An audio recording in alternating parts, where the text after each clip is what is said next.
இப்போதான் நம்ம சேனலுக்கு நீங்கள் முதல் முறையாக வரீங்கன்னா தயவுசெய்து கீழே இருக்கிற ரெட் கலர் சப்ஸ்கிரைப் பட்டன் அழுத்தி சப்ஸ்கிரைப் பண்ணிக்கோங்க. கூடவே அந்த பெல் பட்டன் அழுத்தி ஆள்னு கொடுத்துக்கோங்க.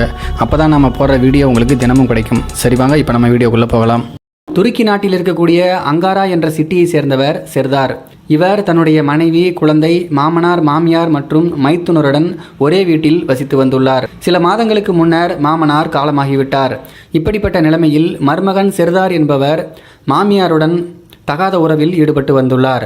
வீட்டில் யாரும் இல்லாத நேரத்தில் இருவரும் ஆசை தீர உல்லாசம் அனுபவித்து வந்துள்ளனர். மேலும் அவ்வப்போது செல்போன்களிலும் சாட் செய்து வந்துள்ளனர்.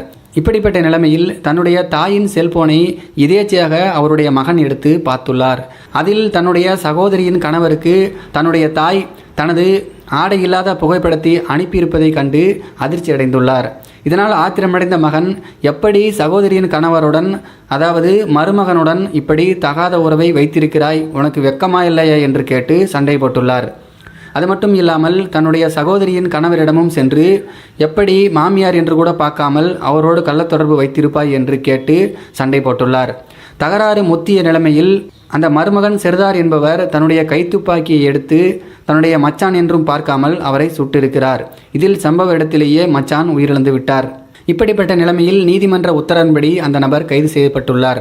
இதனிடையே நீதிமன்றத்தில் அந்த நபரின் மாமியார் அளித்துள்ள வாக்குமூலத்தில் அந்த நபர், அதாவது தன்னுடைய மருமகன் ஆத்திரக்காரன் என்பதால் அவனால் தன்னுடைய மகளுக்கோ மகனுக்கோ ஏதும் நேர்ந்துவிடக்கூடாது என்பதற்காக